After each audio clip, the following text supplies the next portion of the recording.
But to be honest, I myself, even though we had been watching the news and monitoring everything, we were monitoring different channels, both local and international. I personally, I didn't believe that something would happen.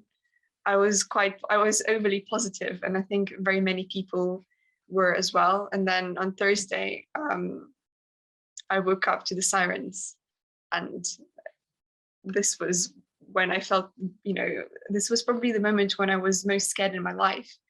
It was horrible.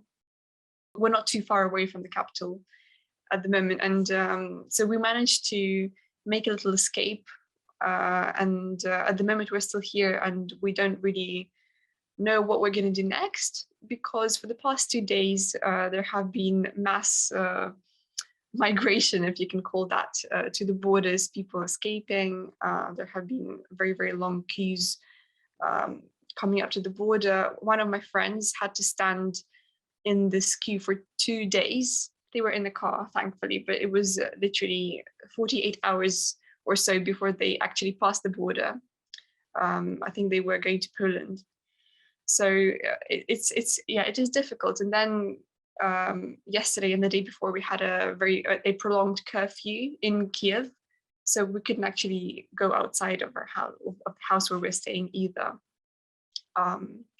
So yeah, it is difficult at the moment to travel. It is probably more dangerous to travel than to stay where you are.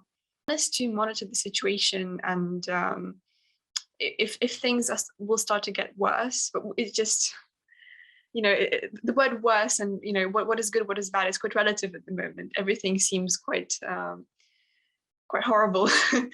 But yeah, we are monitoring the situation, and we will act upon what's happening.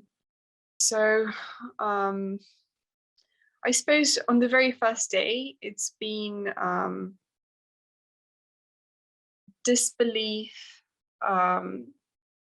realization, lots of fear, mostly because of the uncertainty, and lots of shock, I think.